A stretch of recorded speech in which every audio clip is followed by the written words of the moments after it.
You're all very welcome back to this afternoon's session.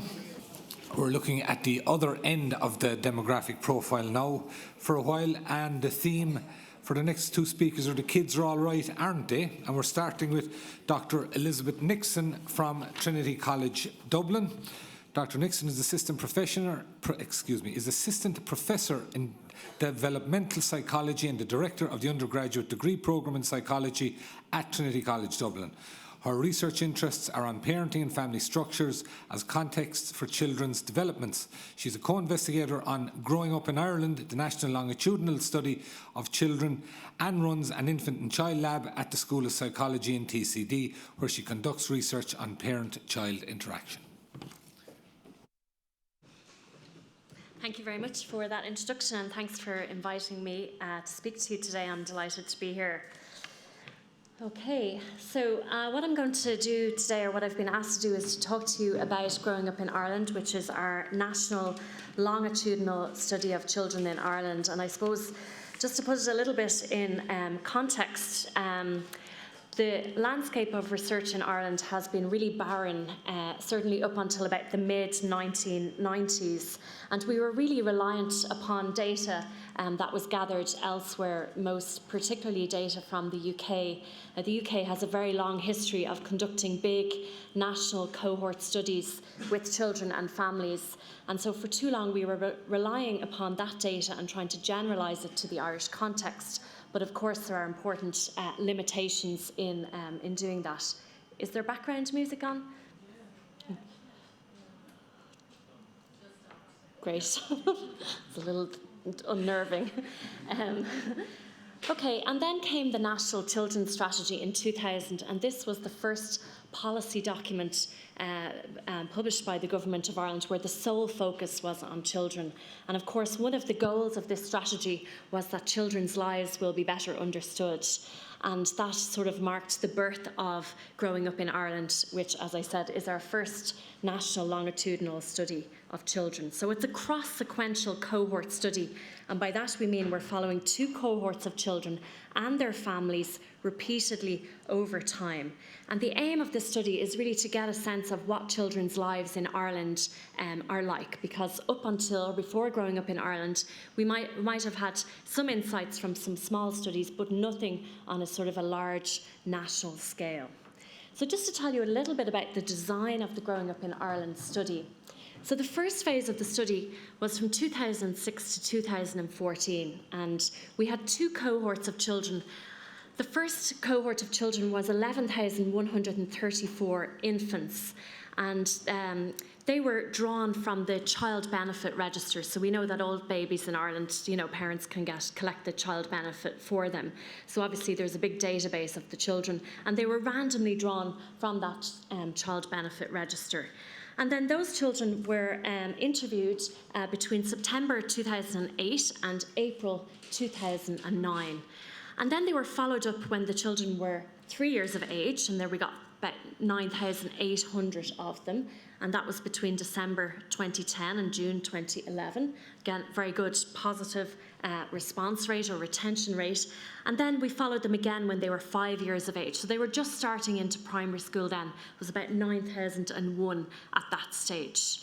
And then we were provided with further funding to continue the follow-up of these children, and that was phase 2 of the study, which is just ending this year, so 2015 to 2019.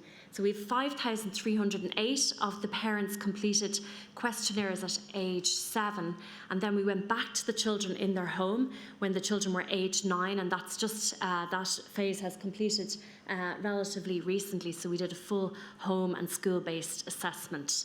And the map in Ireland, the map of Ireland, the green dots on the map show you each little green dot represents one family in the study. So you can see that they're really distributed all across the island of Ireland, and it represents a nationally representative sample of children. It's about 1 in 6 babies that were born at that particular time recruited into the infant cohort. Now, as if that wasn't going to keep us busy enough, we also had a child cohort. So again, first phase of the study, 2006 to 2014. Now, these children, unlike the babies, these children were recruited from the primary school system in Ireland. So we started off with a list of 3,200 primary schools. The primary schools were randomly selected, and then of the schools that were selected within those schools, the children and their families were recruited. So we started with 8,568 children and their families. And then they were followed at 13 years. So when they were making that transition into secondary school, so there was 7,535 children there. And then with phase 2, we received further funding to follow the children up at age 17 years. So they were just about to leave secondary school. So we had 6,216. And then last week we launched the first set of findings from the 9-year-olds at 20 years. So here we interviewed 5,191 of the original 8,568. So this represents about a 66% response rate. We've obviously had some sample attrition on the way, but when we compare our response rates to those from research conducted in the UK, for example, or the other countries that have big longitudinal studies, actually our response rate compares really favourably. So we're happy with that number. So you can get a sense of how, I suppose, the scope of the study and how big it is. Now, within the study, we conceptualise the child as a developing individual who's embedded within a variety of contexts, all of which influence the child's development. I suppose most significantly is the family context, but we also consider that the school and the neighbourhood and so on are really important influences on the child's development.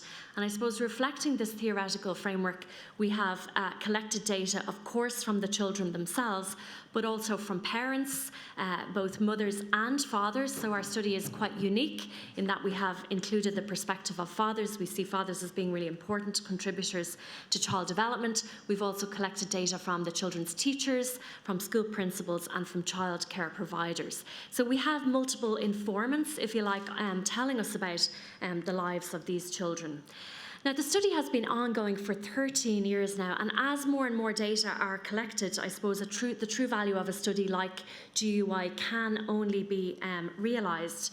So, for example, this shows the different age groups of the child cohort and of the infant cohort.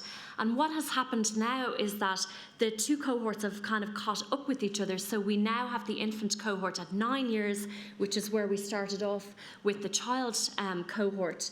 And we will have the infant cohort at 13 years. We're currently designing the measures for that. And what this will enable us to do is to examine what we call cohort effects. So we can essentially compare two populations of children who have grown up at quite different times in Ireland. So, for example, there have been a number of policy developments that have affected the infant cohort but not the child cohort, like the free access to GP services for under 5s. That's something our infants kind of benefited from, but not the children. The free preschool year in childcare, for example.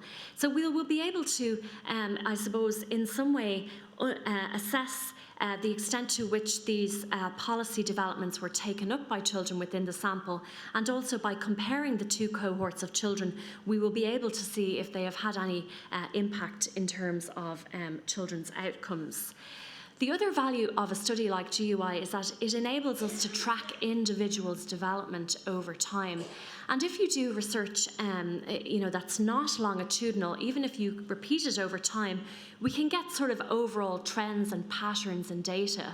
But the value here lies with following the individual child.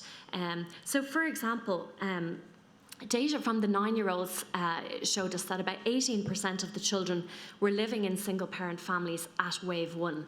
And when they were followed up at wave 2, we found that overall 19% of the children were living in single-parent families. Now, it wasn't that just there was an additional 1% found themselves in a single-parent family. There was quite a bit of movement. So you had a subgroup of children who moved from 2-parent to single-parent families, and children who moved from single-parent to 1-parent families. Whereas if we were just looking at the overall trends, we might think there had just been a small increase. So what the longitudinal data enables us to do, I suppose, is to identify the kind of transitions that children have experienced and to identify the risk and protective factors that predict outcomes for those different groups of children. And so this is a really important, I suppose, value that comes along with a study like GUI.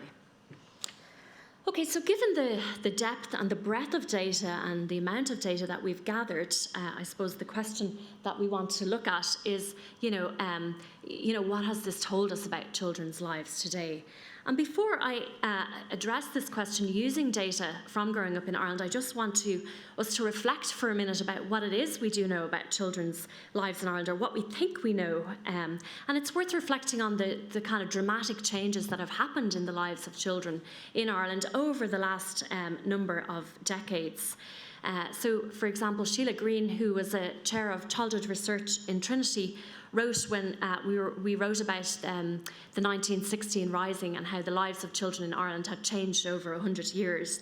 And she said that children of 2016 have less to fear from the adults around them in terms of intentional or unintentional neglect, exploitation or cruelty than had their counterparts in 2016. So there are certain ways, on the other hand, there are certain ways in which we might argue that childhood was better. When we reflect back on the past, children had a lot more freedom to roam. There were less expectations on them in terms of educational attainment. They were able to provide their own education. They didn't have their face in a screen all of the time. So maybe we have this romantic view of childhood from the past. And we know now that there are different kind of dangers to be faced by children. So, there's the challenge of climate change. We have an obesity epidemic, the always-on generation, social media. There's definitely the perception that there are higher levels of mental health difficulties among youth in Ireland. These headlines, these just come from last week in the Irish media, headlines relating to Irish youth. You can see Ireland's 20-year-olds. This headline is based on findings from growing up in Ireland. Ireland's 20-year-olds are stressed, living with their parents and worried about housing. Headline based on the My World survey of youth mental health concluded that new survey shows, in inverted commas, alarming growth in levels of anxiety and depression among young people, and then 7 in 10 older Irish children do not get enough exercise. So certainly if you were to read media reports about the lives of children in Ireland, we might get a sense that, things are not, that they're not faring that well and things are not going well. But of course we know that, there's less teen pregnancy, much higher rates of educational achievement than previously, higher rates of school completion, better health and these kind of things. So, children's lives are better. But the point is, we're not really able to compare children's lives in Ireland today from children's lives previously, because the reality is we didn't have we hadn't collected data in a very scientific or systematic way on the lives of children in Ireland. So really what we're doing is we're basing it on, individuals' perceptions, on media reports and so on. And so we can't have the confidence that we can have that, when we use something like data generated from growing up in Ireland.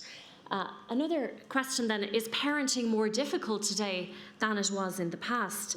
Some research I conducted back in 2010 with colleagues, we surveyed 1,353 parents, and we asked, these are parents of children younger than 18, and we asked them, how does parenting compare today than parenting 20 years ago?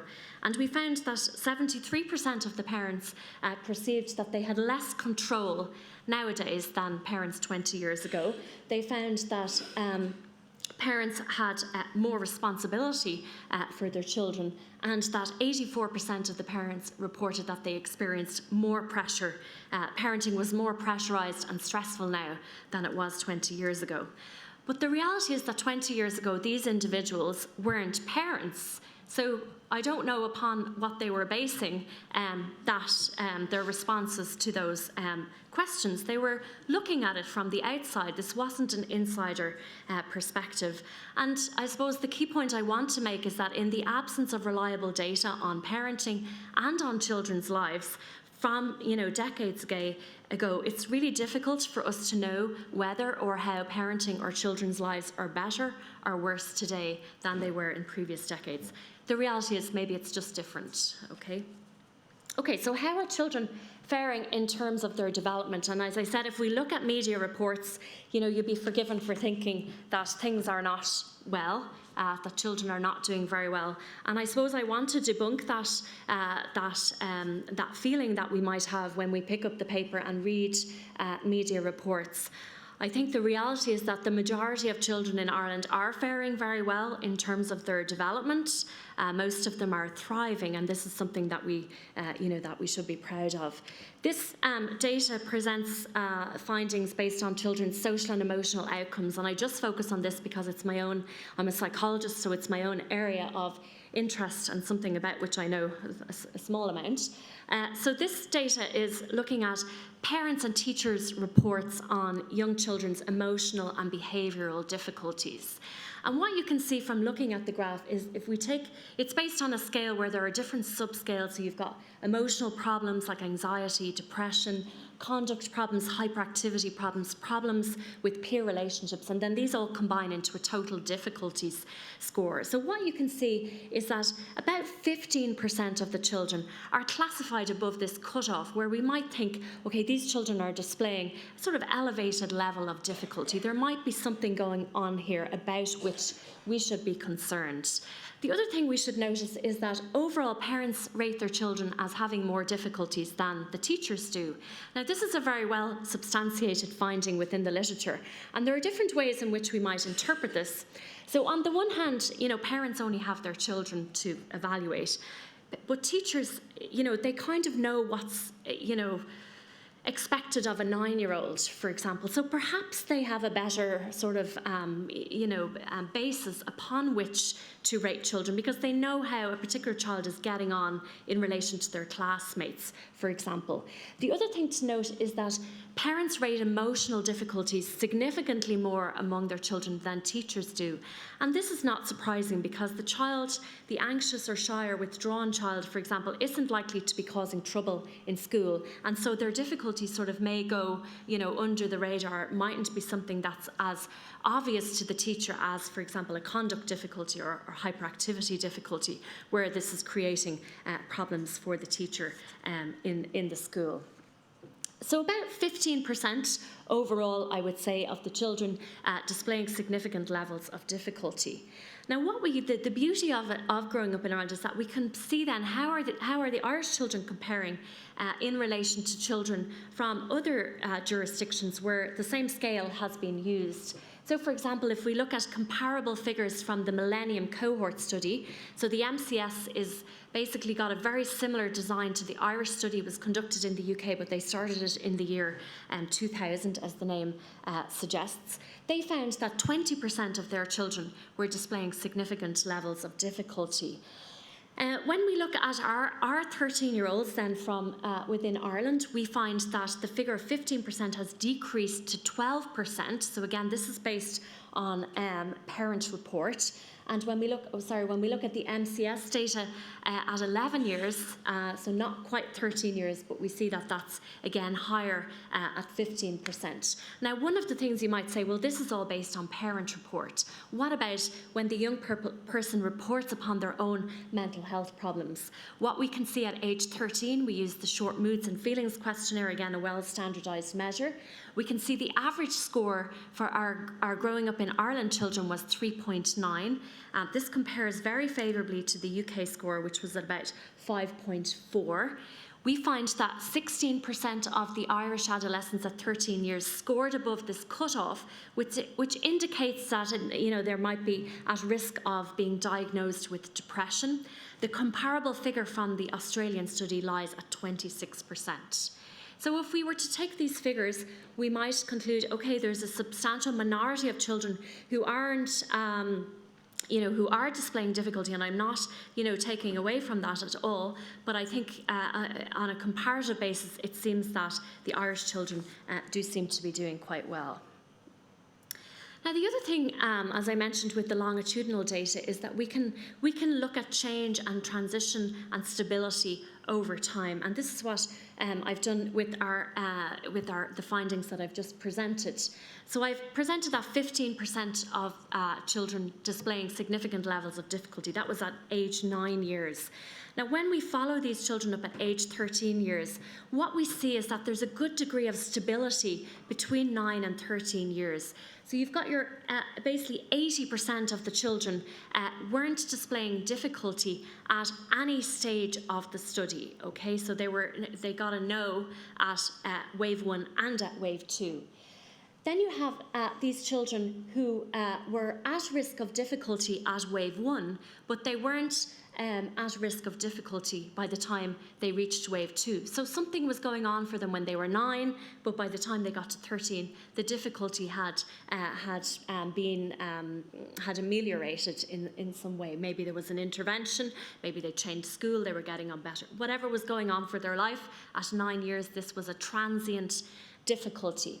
And then you had the reverse pattern, where you had the children who were okay at 9 years, but now they were displaying difficulties. So what the data at age 17 allow us to do then is to track those children who were fine at 9, now have difficulties at age 13.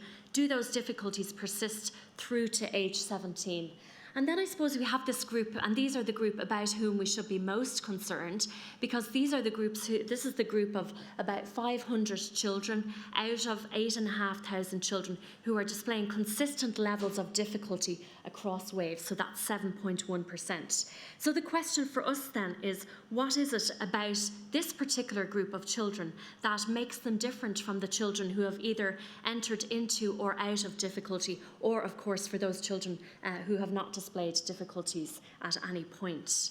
Now, in order to address this question, research has tended to look at structural inequality. So you tend to look at things like social class and family structure. They've been the two big kind of candidates. So for example, if you look at this graph, this shows you the low stable group, high to low, low to high, and the high stable group, according to social class. And as you look at the graph from your left to right, basically you're going from highest social class to lowest social class. So what you can see, for example, if you look at the high stable group of children, they're the children at most at risk. They've had consistent difficulty across time.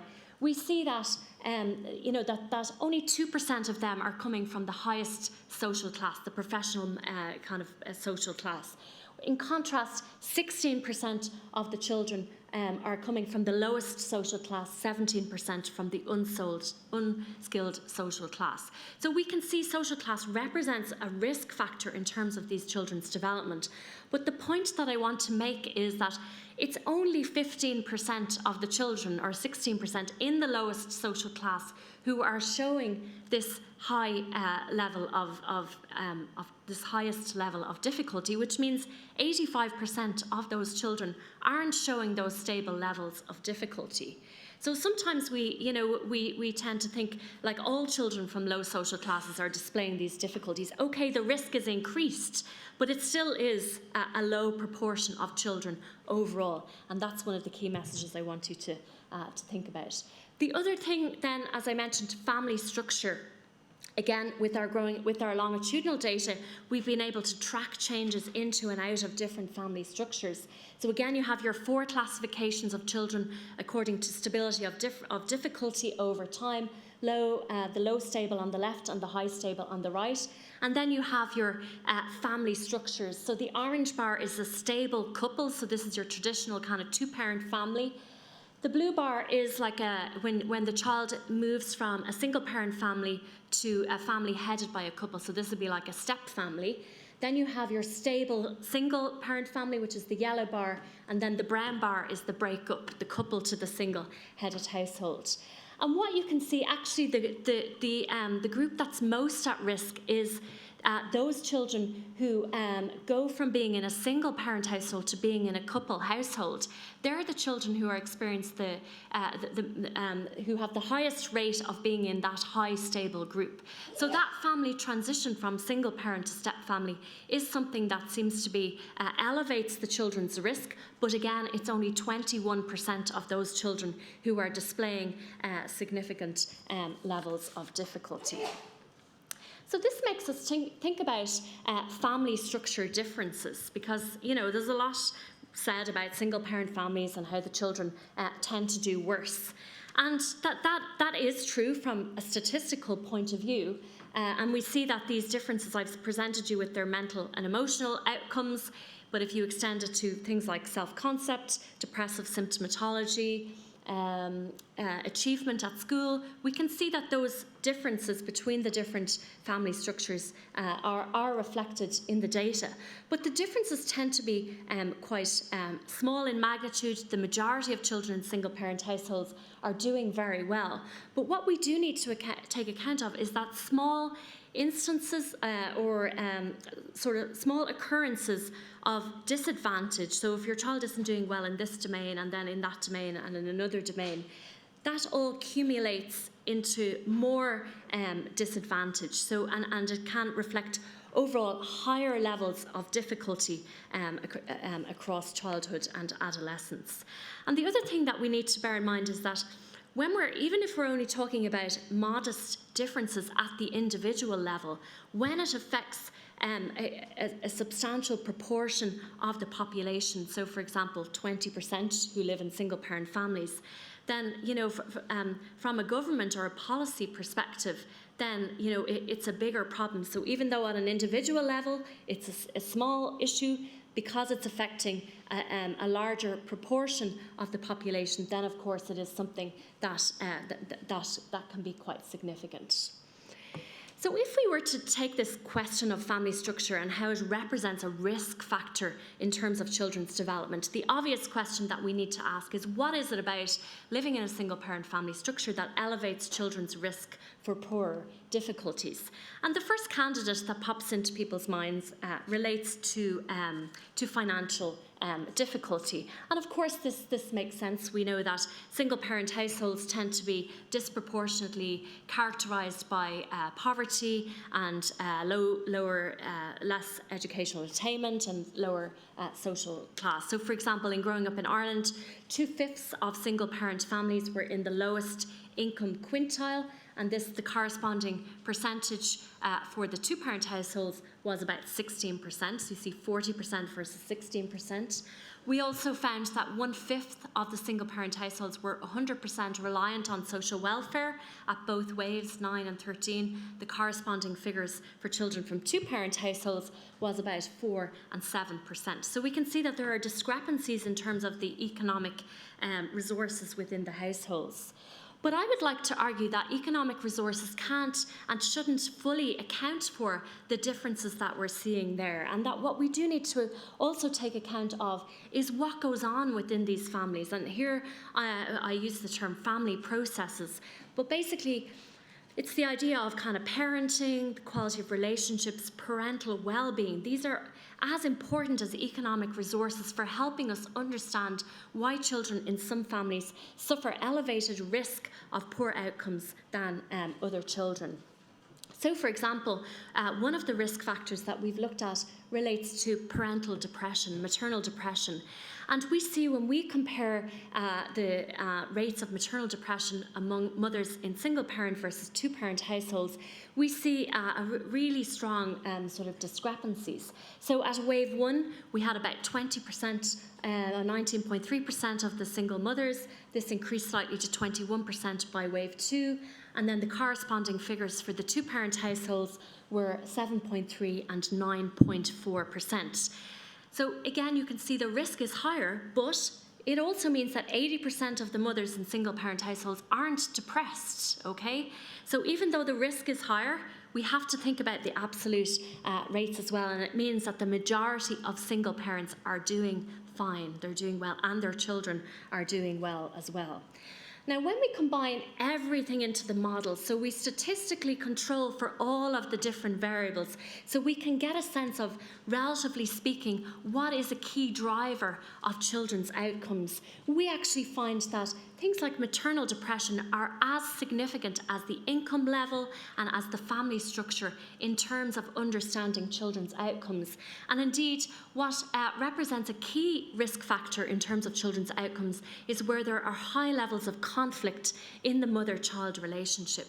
So if everything is not going well within that relationship, that can affect children's outcomes. Now, of course, you could argue that maybe the relationship isn't going so well because the child is exhibiting a lot of difficulties. And I suppose the longitudinal data enables us to disentangle what's the cause and what's the effect. And it's likely that there are reciprocal effects operating. So one of the conclusions, I think, from what I've been saying is that, it's okay to attend to structural issues, but when we're thinking about what confers risk in terms of children's lives, we should attend to the day-to-day interactions that children experience in their everyday lives. And this is the kind of process through which the effects of structural disadvantage can sometimes manifest. This can also be illustrated when we look, for example, at the effect of the economic recession. So some research conducted by myself and some colleagues and other colleagues in the ESRI identified families who experienced economic vulnerability between waves 1 and waves 2. And between wave 1 and wave 2, this kind of coincided with the onset of the economic recession in Ireland. So what they found was that about 13% of the families, about 10% of the families were persistently economically vulnerable, so across both waves. Then you had these families who became economically vulnerable during the recession. This was 15% of the families. And then you had these transient vulnerable group. These were the families who actually were vulnerable at wave 1, but not at wave 2, despite the fact that there was a recession, because we know the recession didn't affect everybody in the same way. So taking these groups of economically vulnerable families, and here we're looking at the percentage of children classified as having social and emotional difficulties, what we can see is a strong relationship between persistent economic vulnerability, with 13.4% of the children displaying difficulties, and then the rates go down if you experience economic vulnerability at just one phase or another, or indeed not at all. But when we add some of these family process variables into the model, so I don't know how well you're going to be able to see this, we can see that the rates of children's social and emotional difficulties varies from about 6% to about 17%. So again, we're not talking about the majority of children in any way. But the combinations here are telling us what elevates or decreases the risk of children's emotional and behavioural difficulties. We can see that having a mother who is distressed, so this is your depression measure, elevates the risk. So you see the 15% of those children have difficulty in comparison with 8% of children where the mother isn't experiencing psychological difficulties. The first three bars then, the 13, 8 and 6%, represent families that are not economically vulnerable. And what you see is that the lone parent families are at 13%, the couple families where there are difficulties in the relationship are at 8%, and the couple families where there is no difficulty in the relationship are at 6%. So what we can conclude from that is having a difficulty in the couple relationship, if you're not economically vulnerable, doesn't really affect the risk of your child's emotional or behavioural difficulties. But if we identify the families who are economically vulnerable, which is the next group, it's the EV group, we can see actually it's the couple families who are economically vulnerable, where there are difficulties in the relationship, they actually have the highest risk of having emotional and behavioural difficulties. Indeed, it's higher than the children in the lone parent families who are economically vulnerable. So we can see that certain processes protect children in some contexts and not in others, and certain processes affect children regardless of their context. So these findings suggest that having a couple relationship in distress is likely to be most damaging in the context of economic vulnerability, whereas having a mother who experiences psychological distress is going to negatively affect children regardless of whether the family is economically vulnerable or not. And this is what data from Growing Up in Ireland allow us to do. So I'm just on my conclusion slide now. So We know that GUI represents a significant investment on the part of the state, and it's really as the study progresses and more waves of data are made available that its true value can be fully realised, because there are so many questions that we can only answer using data of this type. The findings suggest that children living in contexts of disadvantage are at higher risk of having difficulties, but the majority of children in Ireland, regardless of their context, actually are doing very well. The analysis I've presented to you today point to the role of processes and not just structure in terms of understanding and explaining these sort of sources of disadvantage. But I suppose it's important to acknowledge that structure and processes go together. So social structures always exert their influence through the effects that they have on the social interactions that children experience in their day-to-day life.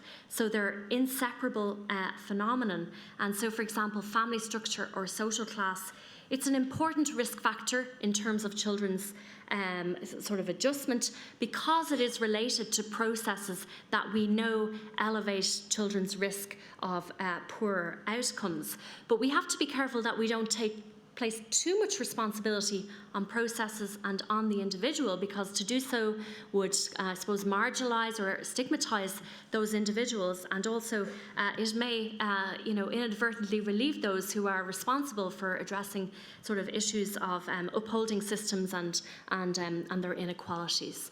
So it's about the relationship between structure and process. So thank you very much for your attention. Thanks very much for that, Elizabeth. It's certainly interesting, and it's good to know that kids are relatively all right anyway, hopefully. Can we take one or two quick questions?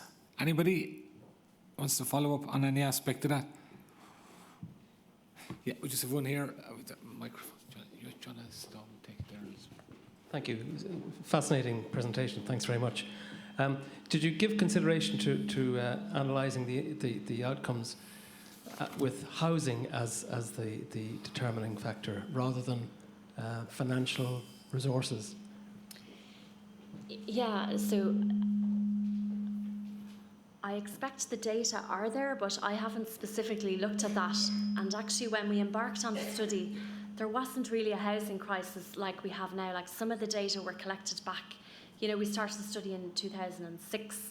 But we do have like security of tenure and that kind of thing as a variable within our data file. So it's certainly something that we could, look at. But I haven't done that. If anybody else, yeah, just somebody here.